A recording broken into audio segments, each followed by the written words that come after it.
In today's lecture, let us look at the classification of proteins, one of the most important biopolymers.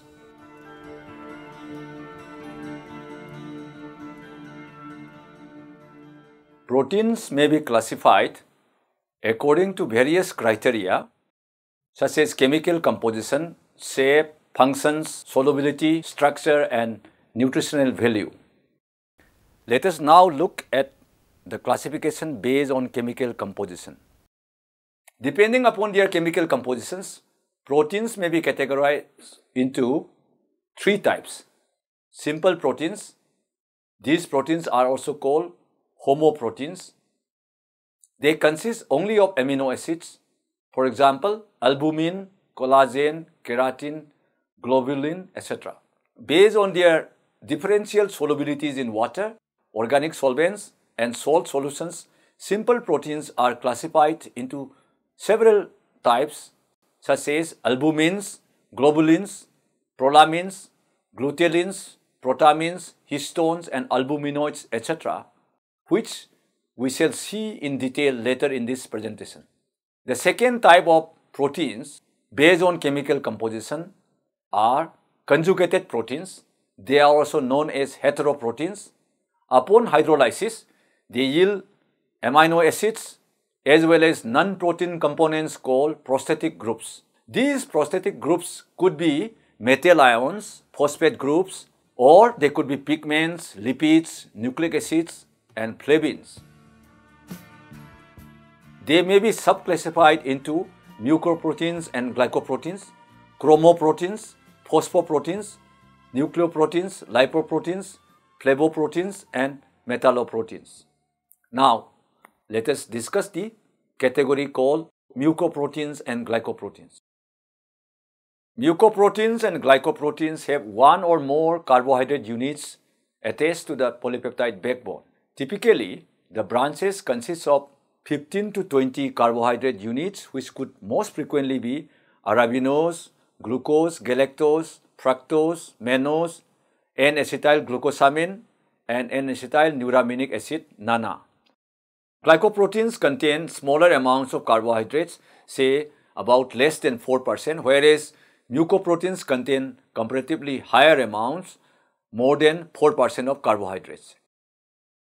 Examples of glycoproteins include glycophorin, fibronectin, and all plasma proteins except albumin, immunoglobulins, and antibodies. Some well-known mucoproteins are ovomucoid, present in egg white, mucin present in saliva, osteomucoid present in bone, and tendomucoid present in tendons. The next group is chromoproteins. Proteins with colored prosthetic groups are known as chromoproteins. Examples of such proteins include hemoglobin, retinal, myoglobin, hemocyanin, hemoerythrin, cytochromes, flavoproteins, and catalase, etc. Chlorophyll is present in leaf cells in the form of a protein called chloroplastin.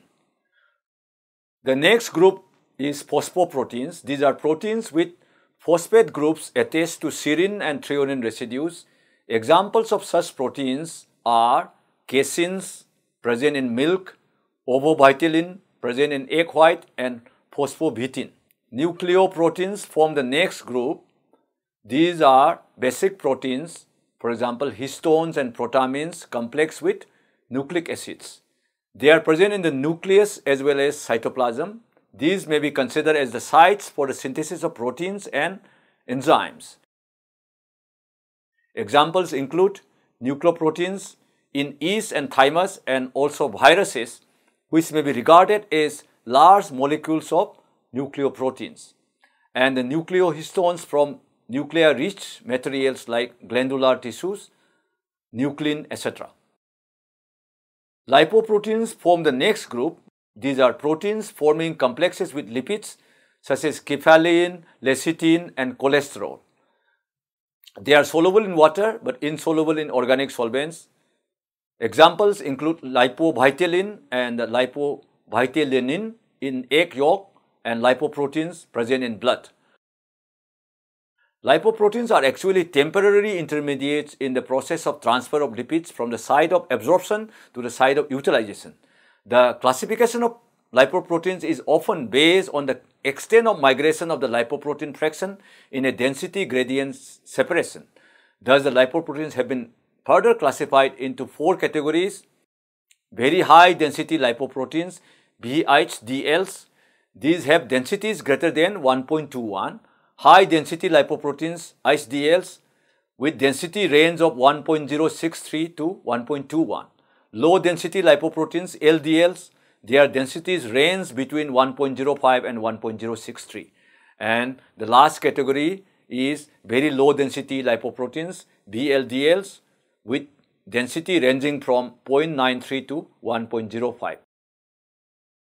The next group consists of flavoproteins, which are proteins that contain a nucleic acid derivative of riboflavin, the flavin adenine dinucleotide FAD or flavin mononucleotide FMN. Examples include flavoproteins present in the electron transport chain in the mitochondria. The next group is metalloproteins. These are the proteins linked with various metals. These may be of stable nature or may be more or less labile. Based on their reactivity with metal ions, the metalloproteins may be classified into 3 groups. Metals strongly bound by proteins. The second group could be metals which are weakly bound by proteins. Calcium belongs to this group. The next group are those metals which do not couple with proteins. Sodium and potassium belong to this group. Derived proteins are proteins derived from simple or conjugated proteins by the action of heat, enzyme or chemical reagents. They could be of 2 types: primary derived proteins and secondary derived proteins. Primary derived proteins. These are derived proteins whose sizes do not differ substantially from the parent molecules. These primary derived proteins could again be of various subtypes, such as coagulated proteins, proteins, or they could be metaproteins. Now, let us look at secondary derived proteins. These are derived from the parent proteins through hydrolysis and are therefore smaller than the original proteins. They could again be of various subtypes, such as proteases. Proteases are soluble in water and are coagulable by heat. They are produced when hydrolysis proceeds beyond the level of metaproteins. Examples of proteases include albumose, derived from albumin, and globulose, derived from globulin. The next category is peptones, which are soluble in water and non-coagulable by heat. Peptones are produced by the action of dilute acids or enzymes on proteins when hydrolysis proceeds beyond proteases. They are neither salted out by ammonium sulfate nor precipitated by nitric acid or picric acid. Polypeptides form the next group of derived proteins. These are chains of 2 or more amino acid units. In fact, the proteins are essentially long chain polypeptides. The next category is peptides. Peptides are short polypeptides, but the distinction between polypeptides and peptides is rather arbitrary, and there is no clear-cut demarcation between the lengths of peptides and polypeptides. Now, let us look at classification of proteins based on shapes. Based on their shapes, proteins may be classified into 3 groups: fibrous proteins, globular proteins, and intermediate proteins. Fibrous proteins. These have axial ratios greater than 10 and henceforth resemble long ribbons or fibers in shape.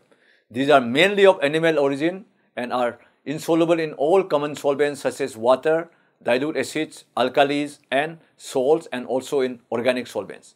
Most fibrous proteins serve structural or protective roles.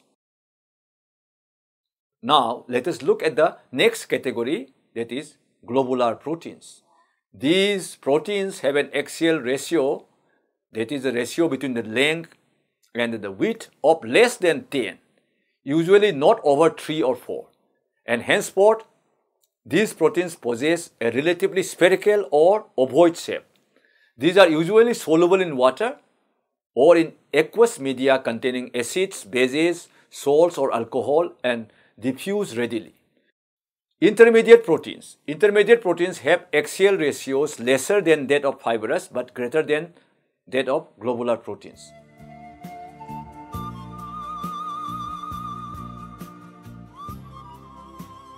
Now, let us discuss classification of proteins based on their functions.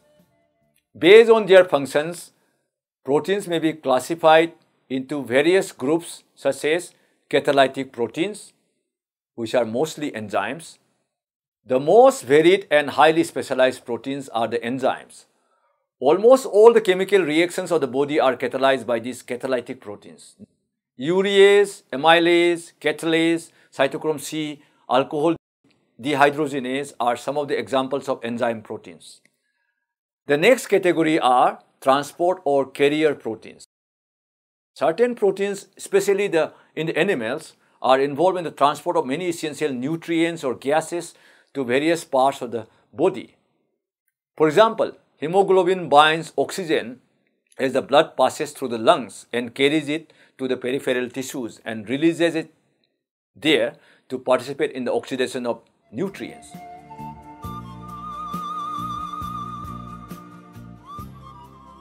Lipoproteins present in the blood carry lipids from the liver to other organs. Other kinds of transport proteins are present in the plasma membrane and intracellular membranes of all organisms. Ceruloplasmin transports copper in blood. Storage proteins form the next class. These proteins store important nutrients or essential elements, for example, phosphorus, calcium, and iron. Ovalbumin is the major storage protein of egg white. The milk protein casein stores amino acids and phosphorus. The seeds of many plants store nutrient proteins required for the growth of the germinating seedlings. Ferritin, found in some bacteria and in several plant and animal tissues, stores iron. Structural proteins form the next category. Structural proteins usually do not undergo biochemical reactions. They maintain the native form and position of the body and organs. The next category is motor proteins. Some proteins endow cells and organisms with the ability to contract, to change shape, or to move about. Actin and myosin function in the contractile system of skeletal muscles and also in many non-muscle cells.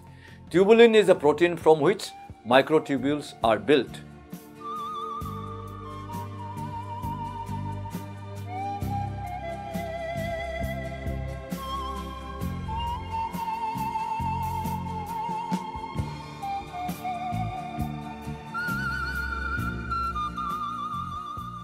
Regulatory proteins form the next group. Some proteins mediate the regulation of cellular and physiological activities.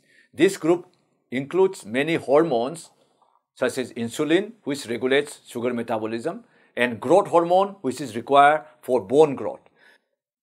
Defense proteins form the next type.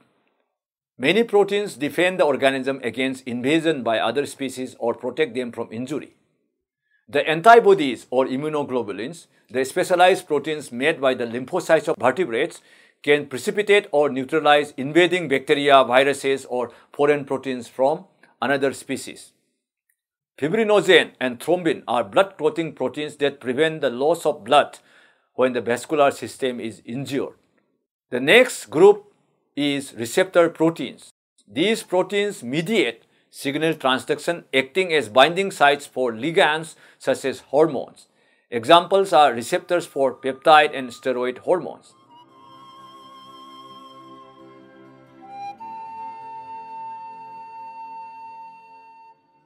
The next category is pigment proteins. For example, rhodopsin proteins with cofactor called retinal that are involved in vision. Some proteins act as toxins, protecting the organisms which produce them.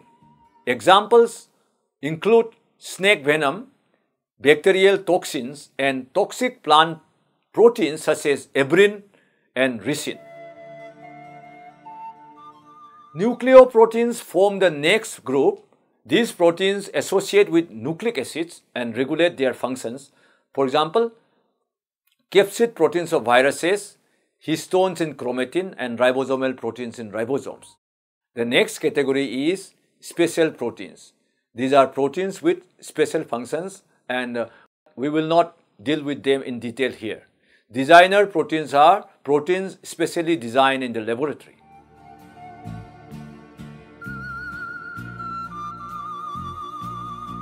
Based on their solubility, simple proteins may be subclassified into various subtypes, that is, albumins.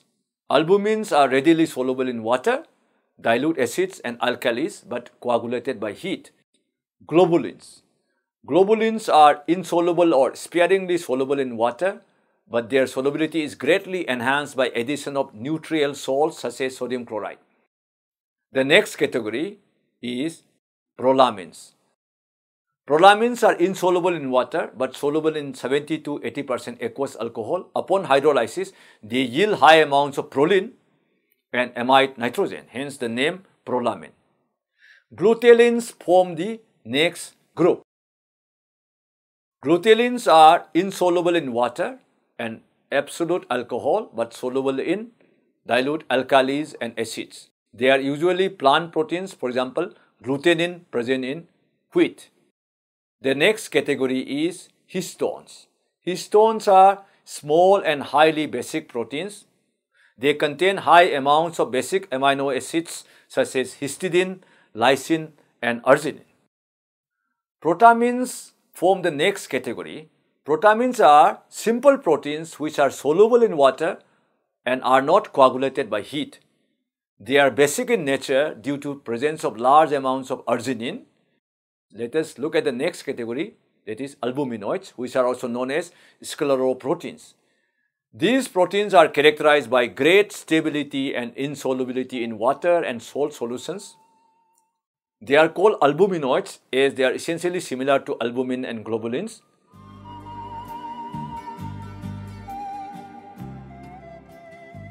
Next, let us look at protein classification based on their structures. According to the structural classification of proteins, that is the SCOP system, proteins may be structurally classified into various classes based on the types of structural folds they contain. Now look at classification based on nutritional value. Based on their nutritional value, proteins could be classified into three types, that is complete proteins, incomplete proteins, and complementary proteins. Complete proteins. A complete protein is one that provides all of the essential amino acids. You may also find these sources called as high quality proteins. Animal-based foods, for example, meat, poultry, fish, milk, eggs, and cheese are considered complete protein sources.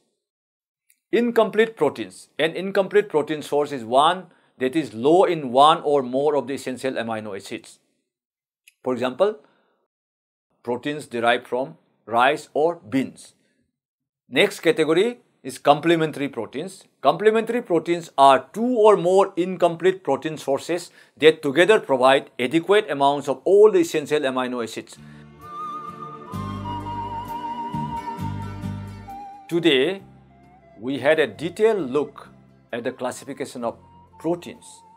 We hope that you must have had a good understanding of how proteins are classified based on their shapes, composition, structure, functions, solubility, and nutritional value. Good luck in your further academic endeavor. All the best.